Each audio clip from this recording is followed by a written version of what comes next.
সংসদ প্লাজায় লাল সবুজের পতাকা মোড়ানো হাদির মরদেহ শ্রদ্ধা ও ভালোবাসায় স্মরণ। আমার ভাই শরীফ ওসমান হাদির বিচার যেন প্রকাশ্যে এই বাংলার জমিনে আমরা দেখতে পারি। ওসমান হাদি ভাই কি মৃত? তিনি আমাদের লক্ষ কোটি তরুণের মধ্যে জীবিত রয়ে যাবেন ইনশাআল্লাহ। জানাজায় লাখো মানুষের ঢল। আল্লাহু আকবার। আসসালামু আলাইকুম ওয়া রাহমাতুল্লাহ।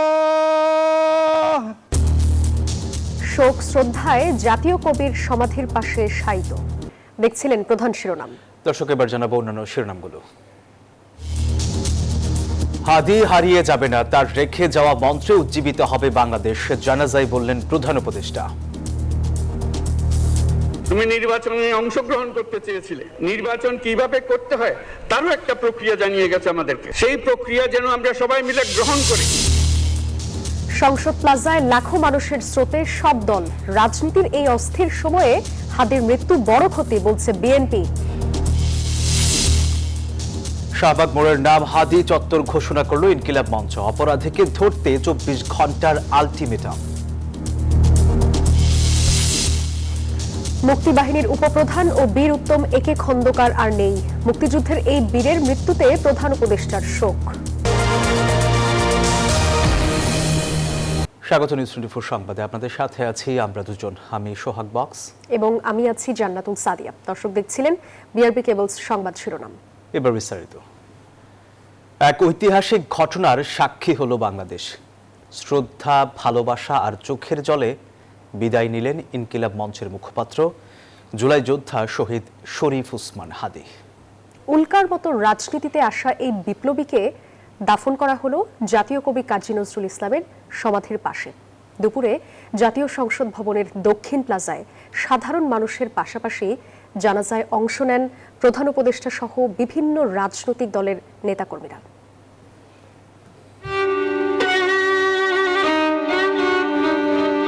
চোখের জল আর ভালোবাসায় এক বিপ্লবী আত্মার বিদায়। জানা অজানা, চেনা অচেনায় শরীফ ওসমান হাদির হয়েছে অভাবনীয়, অকল্পনীয় এক ঐতিহাসিক বিদায়। এ যেন এক রাজকীয় প্রস্থান। নক্ষত্রের মতো জ্বলে উঠেছেন, অনন্তের পথে গিয়েও হয়েছেন জলজলে ধ্রুবতারা। কল্পনার সীমা ছাড়িয়ে বাস্তবতায় দিয়েছেন ধরা। আল্লাহু আকবার। হাদির জানাজায় যোগ দিয়েছেন লাখ লাখ মানুষ। উত্তর থেকে দক্ষিণ, পূর্ব থেকে পশ্চিম, মানুষের সব স্রোত মিশেছে সংসদ ভবনের দক্ষিণ প্লাজায়। আসসালামু আলাইকুম ওয়া রাহমাতুল্লাহ।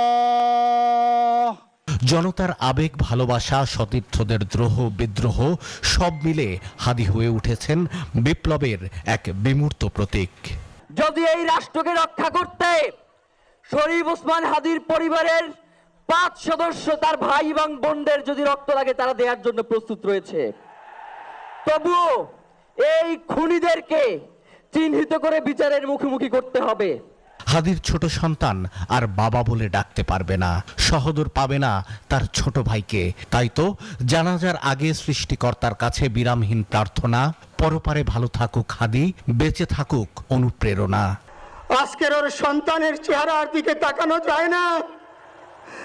আজকের আমার মা প্রায় পাগল হয়ে যাচ্ছে, জ্ঞান হারিয়ে ফেলছে।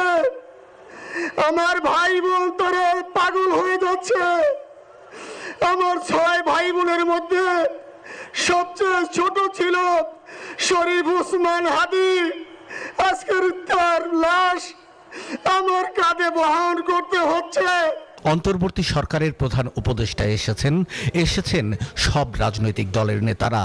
আবেগ আপ্লুত হয়ে প্রধান উপদেষ্টা বলেছেন, বিদায় দিতে নয়, এসেছি ওয়াদা করতে। আমাদের শির কখনো নত হবে না, সেই মন্ত্র তুমি আমাদেরকে দিয়ে গেছো, আমাদের সব কাজে সেটা আমরা প্রমাণ করব। জানাজা শেষে সংসদ ভবনের দক্ষিণ প্লাজা থেকে ঢাকা বিশ্ববিদ্যালয়ের দিকে ছুটতে থাকে কফিনবন্দি হাদির নিথর দেহ। সঙ্গে তখনও শত শত মানুষ। এ যেন চোখের জলে চিরবিদায়ের শেষ যাত্রা। পরে জাতীয় কবি কাজী নজরুল ইসলামের সমাধির পাশে দাফন করা হয় তাকে। অশ্রুসিক্ত এমন আবহে আপাত শেষ হয়েছে হাদির অধ্যায়। মানুষের ভালোবাসায় প্রমাণ হয়েছে জীবিত হাদির চেয়ে অনেক বেশি শক্তিশালী শহীদ হাদি। শাহ আলী জয়, নিউজ 24, ঢাকা। ওসমান হাদির শেখানো মন্ত্রে উজ্জীবিত হবে গোটা বাংলাদেশ। হাদির জানাজায় অংশ নিতে এসে একথা বলেন প্রধান উপদেষ্টা ডক্টর মোহাম্মদ ইউনূস। তিনি জানান, মৃত্যু হলেও হাদিকে বিদায় জানাবে না দেশের মানুষ। বাংলাদেশ যতদিন থাকবে ওসমান হাদি বেঁচে থাকবেন মানুষের হৃদয়ে। শহীদ শরীফ ওসমান হাদির জানাজায় অংশ নিতে জাতীয় সংসদ প্লাজায় লাখো জনতার ঢল। দেশপ্রেমিক টগবগে এক যুবককে শেষ বিদায় জানাতে অশ্রুসিক্ত চোখে কয়েক প্রজন্মের এমন বিশাল জমায়েত যেন নজির স্থাপন করল। আমরা সবাই হাদি হব, গুলির মুখে কথা কব। শরীফ ওসমান হাদির দেহ জাতীয় সংসদে আনা মাত্র আবেগঘন পরিবেশের সৃষ্টি হয়। হাদির নামে স্লোগানে উত্তাল পুরো ময়দান সহ আশপাশের এলাকা।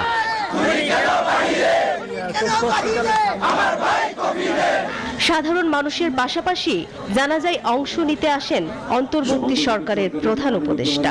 বলেন, হাদিকে বিদায় জানাতে নয়, সবসময় মাথা উঁচু করে বাঁচার যে মন্ত্র হাদি শিখিয়েছেন তা ধারণ করতেই স্মরণকালের এই বিশাল জমায়েত। প্রিয় হাদি, বিদায় দিতে আসিনি, আমরা তোমার কাছে আমরা ওয়াদা করতে এসেছি। তুমি যা বলে গেছো সেটা যেন আমরা পূরণ করতে পারি। আমাদের শির কখনো নত হবে না, সেই মন্ত্র তুমি আমাদেরকে দিয়ে গেছো। আমাদের সব কাজে সেটা আমরা প্রমাণ করব। আমরা দুনিয়ার সামনে মাথা উঁচু করে চলবো, কারো কাছে মাথা নত করব না। ক্ষণজন্মা হাদি মানুষকে যেভাবে ভালোবেসেছেন, রাজনৈতিক প্রতিপক্ষের প্রতিও তার উদার দৃষ্টিভঙ্গি, এমনকি নির্বাচনের প্রার্থী হয়েও আচার আচরণের যে উদাহরণ সৃষ্টি করে গেছেন তা অনুসরণের আহ্বান জানান প্রধান উপদেষ্টা। কিভাবে মানুষকে কষ্ট না দিয়ে তার বক্তব্য প্রকাশ করতে হয়, কিভাবে বিনীতভাবে মানুষের কাছে আসতে হয়, সবকিছু তুমি শিক্ষা দিয়ে গেছো। আমরা এই শিক্ষা গ্রহণ করলাম। আমরা সব সময় তোমার কথা স্মরণ রেখে জাতির অগ্রগতির পথে চলতে থাকবো। জানা যায়, আইন, ধর্ম, সংস্কৃতি সহ বেশ কয়েকজন উপদেষ্টা ও সরকারের ঊর্ধ্বতন কর্মকর্তারা জানাজায় অংশ নেন। জানাজা শেষে জনতার মিছিল এগিয়ে যায় শাহবাগ অভিমুখে। হাদির শেখানো স্বাধীনতা সার্বভৌমত্বের লড়াইয়ে এখন লক্ষ্য হাদি। ওসমান হাদির জানাজায় আসা লাখ লাখ মানুষ বলছে হাদিদের মৃত্যু নেই। মারুফা রহমান, নিউজ 24, সংসদের দক্ষিণ প্লাজা, ঢাকা। শহীদ ওসমান হাদির জানাজায় অংশ নিয়েছেন বিএনপি, জামাত, এনসিপি সহ বিভিন্ন রাজনৈতিক দলের নেতারা। তারা বলেন, হাদি ছিলেন ইনসাফ ও ন্যায়ের প্রতীক। একটি মানবিক ও গণতান্ত্রিক বাংলাদেশ প্রতিষ্ঠায় হাদির আত্মত্যাগ বৃথা যাবে না বলে মন্তব্য করেছেন তারা। বিশিষ্টজনরা বলেন, হাদির ঘাতকদের বিচার করতে হবে, নিশ্চিত করতে হবে জুলাই যোদ্ধাদের নিরাপত্তা। সাইফুল ইসলাম জানাচ্ছেন বিস্তারিত। রাজধানী ঢাকার সব পথ যেন মিশে গেছে সংসদ ভবনের সামনের মাঠে। জানাজার সময় মাঠ ছাপিয়ে মানিক মিয়া এভিনিউয়ের দুই পাশের সড়কেও ছিল জনসমুদ্র। হাদির জানাজায় কাঁধে কাঁধ মিলিয়ে এক কাতারে সামিল হন বিএনপির স্থায়ী কমিটির সদস্য সালাউদ্দিন আহমেদ, জামায়াতের আমির ডাক্তার শফিকুর রহমান, এনসিপির আহ্বায়ক নাহিদ ইসলাম সহ বিভিন্ন রাজনৈতিক দলের নেতারা। রাজনীতির অস্থির এই সময়ে ওসমান হাদির হত্যাকাণ্ড বড় ক্ষতি বলছেন সবাই। তার খুনিদের বিচারের আওতায় আনার দাবিও ছিল সবার কণ্ঠে। ওসমান হাদির এই শোককে জাতীয় শক্তিতে পরিণত করতে হবে। দেশীয় এবং বিদেশীয় সকল চক্র যারা গণতন্ত্রের পথে বাধা হয়ে দাঁড়াতে চায়, যারা নির্বাচনকে বাধাগ্রস্ত করতে চায়, এদেশের গণতান্ত্রিক উত্তরণকে যারা বাধাগ্রস্ত করতে চায়, কণ্ঠকাঠিন্য করতে চায়, তাদেরকে আমরা সমুচিত জবাব দেব গণতান্ত্রিক উত্তরণের প্রক্রিয়াকে সহজতর করে। তাহলেই শহীদ ওসমান হাদির রক্তদানকে, আত্মত্যাগকে আমরা সম্মান জানাতে পারবো। ইনসাফ ও ন্যায়ভিত্তিক সমাজ বিনির্মাণে ওসমান হাদি যে স্বপ্ন দেখেছিলেন সেই স্বপ্ন বাস্তবায়নের কথা বলেন রাজনীতিবিদ ও বিশিষ্টজনরা। হাদির অপরাধ একটাই, সেটা হচ্ছে সে ভারতীয় আধিপত্যবাদের বিরুদ্ধে কি করছে, লড়াই করে গেছে, আজীবন সংগ্রাম করে গেছে। ফ্যাসিস্ট হাসিনা এবং তার প্রেতাত্মারা যদি জুলাই যোদ্ধাদেরকে ঘুমাতে না দেয়, আমরাও ফ্যাসিস্ট হাসিনা এবং তার দোসরদের গুম হারাম করে দিব ইনশাআল্লাহ। বাংলাদেশের স্বাধীনতা ও সার্বভৌমত্ব রক্ষায় ওসমান হাদির মতো বিপ্লবীর বড় প্রয়োজন বলেও মনে করেন রাজনীতিবিদরা। শহীদ হাদির জানাজায় অংশ নিয়ে বিভিন্ন রাজনৈতিক দলের পাশাপাশি সর্বস্তরের মানুষের একটি বার্তা, আগামী দিনে ইনসাফ ভিত্তিক রাষ্ট্র প্রতিষ্ঠায় শহীদ হাদির আদর্শকে ধারণ করবেন তারা। সেই সঙ্গে যে কোনো আগ্রাসনের বিরুদ্ধে সোচ্চার থাকবে বাংলাদেশের মানুষ। সাইফুল ইসলাম, নিউজ 24, ঢাকা। জাতীয় কবি কাজী নজরুল ইসলামের সমাধির পাশে চিরনিদ্রায় শায়িত হলেন ফ্যাসিবাদ বিরোধী কণ্ঠস্বর শহীদ শরীফ ওসমান হাদি। শনিবার বিকেল 4টায় দাফনের সময় কান্নায় ভেঙে পড়েন তার সহপাঠী ও ভক্তরা। তাদের কান্নায় যেন ভিজে যায় সেখানকার মাটিও। মুরাদ আক্তারের ক্যামেরায় বিস্তারিত জানাচ্ছেন আরিফুল ইসলাম।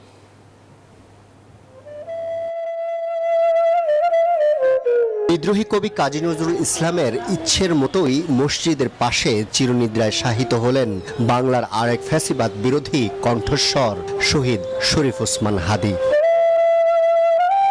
অশ্রুসিক্ত নয়নে সবাই শেষবারের মতো ছুঁয়ে দিলেন হাদিকে, মাটি ছিটিয়ে দিলেন এ বীরের সমাধিতে। আগতদের চোখের জলে ভিজে যাচ্ছে মাটিও। শনিবার বিকাল 3টায় কবি নজরুলের সমাধিতে নিয়ে আসা হয় হাদির মরদেহ। তখনও হাদির মরদেহ কাঁধে নিয়ে ফুফিয়ে কাঁদছিলেন তার সহপাঠীরা। উপস্থিত পরিবার, শিক্ষক ও ফ্যাসিবাদ বিরোধী রাজনৈতিক নেতারা জানান, ইতিহাসের পাতায় লেখা থাকবে হাদির ফ্যাসিবাদ বিরোধী কণ্ঠস্বর। ওসমান হাদি ইতিহাসের অংশ হয়ে গেছে। ঢাকা বিশ্ববিদ্যালয়ের প্রাক্তন ছাত্র হিসেবে, আমাদের জাতীয় বীর হিসেবে তিনি একটি ঐতিহ্য তৈরি করে গেছেন, যে ঐতিহ্য আমরা সবাই ইনশাআল্লাহুল আযীম গ্রহণ করব। আল্লাহুম্মা আমিন। দাফন শেষে কান্না ভেজা গলায় মোনাজাত করেন তার বড় ভাই আবু বকর সিদ্দিক। ন্যায় নীতির বাংলাদেশ গড়ার স্বপ্ন দেখেছিলেন অসমাপ্ত মহাকাব্যের তরুণ শরীফ ওসমান হাদি। তার স্বপ্ন বাস্তবায়নে এবার অঙ্গীকারবদ্ধ লাখো তরুণ, এমনটাই বলছেন তার ভক্তরা। ঢাকা বিশ্ববিদ্যালয়ের কেন্দ্রীয় মসজিদের পাশ থেকে আরিফুল ইসলাম, নিউজ 24। ওসমান হাদির আদর্শই তার জানাজায় গড়ে দিয়েছে বিপুল জনসমাগম, আর এ কারণেই মানিক মিয়া অ্যাভিনিউতে নেমেছে লাখো মানুষের ঢল। হাদির সঙ্গে দেখা হয়নি কখনো, এমনও অনেকে হাজির হয়েছেন তার জানাজায়। তারা বলছেন, এমন আদর্শে দেশ গঠন হলে প্রতিষ্ঠিত হতো সবার সম অধিকার। হৃদরোগ ইনস্টিটিউট থেকে সোহরাওয়ার্দী মেডিকেল, ময়নাতদন্ত শেষে শেষবারের মতো গোসল করানো হলো শরীফ ওসমান হাদিকে। লাশবাহী অ্যাম্বুলেন্সে তার নিথর দেহ। ওসমান হাদির মরদেহ নেওয়া হয় জাতীয় সংসদ ভবনের দক্ষিণ প্লাজায়। গুটি গুটি পায়ে সংসদ অভিমুখী কাতারে কাতারে লাখো মানুষ। গোটা এলাকা ঢেকে ফেলা হয় কঠোর নিরাপত্তায়। শেষ কবে এদেশের বুকে কারো জানাজায় এত মানুষের সমাগম হয়েছে কে জানে। অনেকেই জানালেন, সামনাসামনি কখনো দেখা হয়নি হাদিকে, তবে তার ইনসাফের বাংলাদেশ গঠনের স্বপ্ন ছুঁয়ে গেছে সব সময়। এই সাহসী সৈনিক আমি কখনো দেখি নাই। আমাদের অপূরণীয় ক্ষতি হয়ে গেছে। তার অসমাপ্ত যে কাজগুলো সমাপ্ত করার চেষ্টা করবো ইনশাআল্লাহ। হাদি ভাইয়ের যে ইনসাফের যে কথা বলেছেন বারবার, ইনসাফ যেন আমাদের বাংলাদেশে কায়েম হয়। খেটে খাওয়া মানুষের হৃদয়ের কথাগুলো সে বলতো। আধিপত্যবাদকে প্রতিরোধ করতে আমরা সেটা করব, যদি জীবন দেওয়া লাগে আমরা জীবন দেব, এটি আজকে আমাদের প্রতিজ্ঞা। হাদির খুনিদের দ্রুত আনতে হবে বিচারের আওতায়, দাবি জানাজায় অংশ নেয়া সবার। হাদিকে আমাদের মাঝে হাজার বছর বাসায় দিয়ে গেছে। সুবিচার নিশ্চিত না করা যায় তাহলে এরকমের আরো অঘটন ঘটবে। হাদির হত্যাকারী এবং এর সাথে যত সহযোগী আছে প্রত্যেককেই দ্রুত আইনের আওতায় এনে দেশকে স্থিতিশীল অবস্থায় ফিরিয়ে আনতে হবে। তারা বলছেন, হাদির চলে যাওয়ায় ঝরে গেল রাজনীতির এক উদীয়মান উজ্জ্বল নক্ষত্র। হাদিকে খুন করলেও তার আদর্শকে মেটানো যায়নি। যেই আদর্শ আজ বুকে লালন করে হাদিকে শেষবারের মতো বিদায় জানাতে তার জানাজায় শরিক হয়েছিলেন এই হাজার হাজার মানুষ। তারা বলছেন হাদির যেই স্বপ্ন ছিল ইনসাফের রাষ্ট্র কায়েম করা, তা এখন তারই খুনিদের দ্রুত বিচারের আওতায় এনে প্রতিষ্ঠা করতে হবে। পাশাপাশি এ ধরনের ঘটনার যাতে আর পুনরাবৃত্তি না ঘটে সেজন্য প্রয়োজন সরকারের কঠোর নজরদারি। নাইম আলচিকো, নিউজ 24, ঢাকা। সাবেক বিমান বাহিনী প্রধান ও মুক্তিযুদ্ধের deputy chief of staff air vice marshal একে খন্দকার আর নেই। শনিবার সকাল 10:30টার দিকে তিনি বার্ধক্যজনিত কারণে মারা যান। দুপুরে তার মৃত্যুর বিষয়টি নিশ্চিত করে আন্তঃবাহিনী জনসংযোগ পরিদপ্তর আইএসপিআর। তার বয়স হয়েছিল প্রায় 96 বছর। মুক্তিযুদ্ধে অসামান্য অবদানের স্বীকৃতিস্বরূপ স্বাধীনতার পরে তাকে বীর উত্তম খেতাব দেওয়া হয়। এছাড়া মুক্তিযুদ্ধে ভূমিকার জন্য 2011 সালে একে খন্দকারকে স্বাধীনতা পদক দেয় সরকার। তার মৃত্যুতে গভীর শোক ও দুঃখ প্রকাশ করেছেন প্রধান উপদেষ্টা ডক্টর মোহাম্মদ ইউনূস।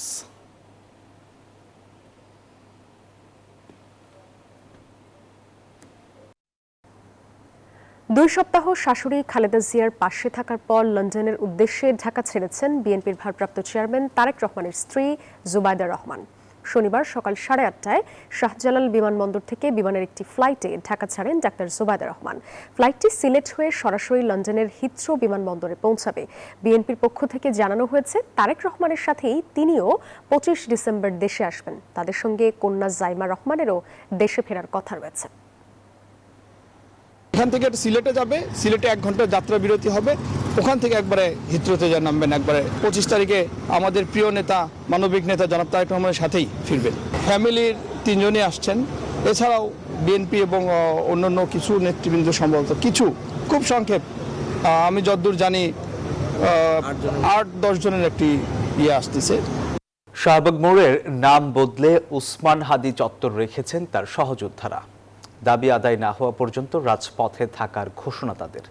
24 ঘন্টার মধ্যে হত্যাকারীদের গ্রেপ্তারে স্বরাষ্ট্র উপদেষ্টাকে আলটিমেটাম দিয়েছেন তারা। দিনভর বিক্ষোভের পর সন্ধ্যার আগে তারা শাহবাগ ছাড়েন। জানান রবিবারের মধ্যে খুনিরা গ্রেপ্তার না হলে আবারও বিক্ষোভে নামবেন। ওসমান হাদির প্রতি শ্রদ্ধা, ভালোবাসা আর প্রতিবাদ সব স্রোত যেন মিলেছে শাহবাগের মোহনায়। শোক জানাতে আসা মানুষের ঢলে প্রতিধ্বনিত হচ্ছে ইনসাফ জিন্দাবাদ। হাদির জানাজা শেষে শিক্ষার্থী ও যুবকরা মিছিল নিয়ে শাহবাগে প্রবেশ করে। শাহবাগে পৌঁছানোর পর ছাত্র জনতা নানা ধরনের স্লোগান দিতে থাকে। তাদের স্লোগানেই প্রতিফলিত হচ্ছে ক্ষোভ, শোক ও বিচারের দাবি। হাদি ভাইয়ের খুনিদেরকে দ্রুত দেশে এনে বিচারের আওতা এনে সর্বোচ্চ শাস্তি দেওয়া হোক, এটাই আমরা চাই। হাদি দেশের জন্য লড়াই করছেন, আমরা হাদির অনুসরণে হাদিকে যেন সুষ্ঠুভাবে বিচার হয় সেই আমরা প্রতিবাদ জানাচ্ছি। যতদিন পর্যন্ত এই খুনের বিচার না হবে ততদিন পর্যন্ত আমরা এই আন্দোলন চালিয়ে যাব। প্রতীকী কফিন মিছিল নিয়ে এ সময় তারা প্রদক্ষিণ করে শাহবাগ মোড়। আগতরা বলছেন ওসমান হাদির শরীরের মৃত্যু হলেও তার অনুসারীরা আজ সবাই হতে চায় হাদি। প্রিয় নেতার টানে তাই শাহবাগে জনস্রোত। ভালোবেসে ঐতিহাসিক এই চত্বরের নামও বদলে তারা রেখেছেন ওসমান হাদি চত্বর। হাদি ভাইকে হারিয়েছি, তার শোক, তার জন্য যে বেদনা প্রত্যেকটা মুহূর্তে আমাদেরকে কষ্ট দিচ্ছে। হাদি ভাই এমন কিছু শিখিয়ে দিয়ে গেছেন আমাদেরকে, যেন আমি এরকম নিয়ত করছি যেন আমার 2টা সন্তানের যেন হাদি ভাই হয়। আমার হাদি ভাইয়ের একটা ইচ্ছা ছিল এই দেশটাকে একটা শান্তশিষ্ট দেশ হিসেবে গড়ে তোলা এবং সব ধরনের অন্যায় প্রতিবাদ করা, সেটাই আমরা চাই। দুপুরে মানিক মে অ্যাভিনিউতে জানাজা শেষে হাদির মরদেহ আনা হয় শাহবাগে। মিছিলে মিছিলে প্রকম্পিত গোটা এলাকা। স্বরাষ্ট্র উপদেষ্টার ব্যর্থতা এটাই যে বর্তমান আইন শৃঙ্খলা পরিস্থিতি খুবই খারাপ, যেটার দায় তাকেই নিতে হবে। আসিফ নজরুল আইন উপদেষ্টা এবং স্বরাষ্ট্র উপদেষ্টার পদত্যাগ চাই। স্বরাষ্ট্র উপদেষ্টার পদত্যাগ করিয়ে এবং আসিফ নজরুলের পদত্যাগ করিয়ে সুষ্ঠু একটা বিচার বিভাগ এবং সুষ্ঠু স্বরাষ্ট্র মন্ত্রণালয় গঠন করে হাদি ভাইয়ের বিচার করবেন। খুনিদের বিচারের আওতায় আনতে কোনো অবহেলা নয়, রাষ্ট্রকে হুঁশিয়ার করে দিয়েছেন হাদির সহযোদ্ধারা। আল মোহাইমিনুল খান, নিউজ 24, ঢাকা। শরীফ ওসমান বিন হাদির মৃত্যুতে দেশ জুড়ে পালিত হলো রাষ্ট্রীয় শোক। বিভিন্ন স্থানে হয়েছে গায়েবানা জানাজা। এতে অংশ নেন সর্বস্তরের হাজারো মানুষ। হত্যাকাণ্ডের বিচারের দাবিতে বিক্ষোভ হয়েছে। প্রতিনিধিদের পাঠানো তথ্যচিত্রে বিস্তারিত ডেস্ক রিপোর্টে। এক বিপ্লবীর নাম। ক্ষণজন্ম এই বিপ্লবীর মৃত্যুতে শোকে স্তব্ধ গোটা দেশ। পতাকা অর্ধনমিত রাখা হলো দিনভর। শনিবার বাদজোহর রাজধানীতে জানাজার পর হাদির গ্রামের বাড়ি ঝালকাঠির নলছিটি সহ জেলায় জেলায় অনুষ্ঠিত হয় গায়েবানা জানাজা।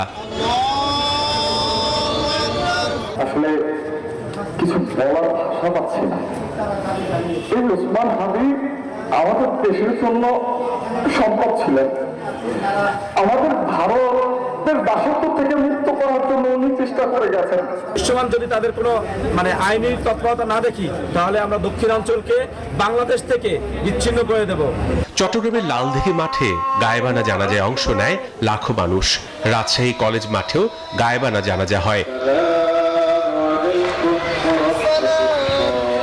এই হত্যাকাণ্ডের সুষ্ঠু তদন্ত এবং সুষ্ঠু বিচার আমরা সরকারের কাছে আশা করি। নিরাপত্তার ব্যাপারে সরকার বিশেষ জোর দিতে হবে, আর সুষ্ঠু তদন্ত করে বিচার আওতায় নিয়ে আসতে হবে ওদেরকে। এদিকে দেশের বিভিন্ন স্থানে বিক্ষোভ হয়েছে। উঠে এসেছে হাদি হত্যাকারীদের দ্রুত বিচারের দাবি। Desk report, news 24। এবার জেডএসআরএম নির্বাচনের পথে।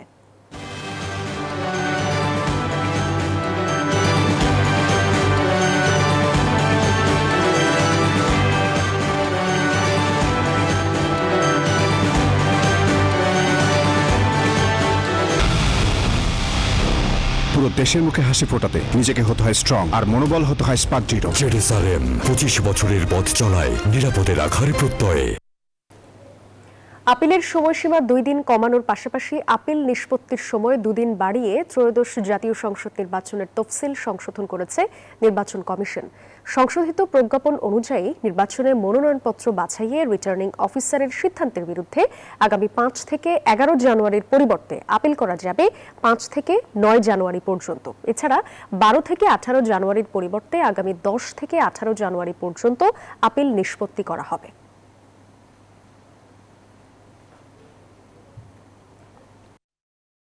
রাশিয়া ও ইউক্রেনের মধ্যে শান্তি চুক্তির সম্ভাবনা বাড়ায় আন্তর্জাতিক বাজারে জ্বালানি তেলের দাম কমেছে। যুদ্ধের অবসান হলে রাশিয়ার ওপর আরোপিত নিষেধাজ্ঞা শিথিল হতে পারে বলে মনে করছেন বিশ্লেষকরা। সেক্ষেত্রে বাজারে জ্বালানি তেলের সরবরাহ বাড়ার সম্ভাবনা তৈরি হয়েছে। বিনিয়োগকারীদের মধ্যে এই আশাবাদ ভেনেজুয়েলা থেকে জ্বালানি তেল পরিবহন ঘিরে সাম্প্রতিক অনিশ্চয়তাকে ছাপিয়ে গেছে। এর প্রভাবে গেল সপ্তাহে দাম কমেছে জ্বালানি পণ্যটির।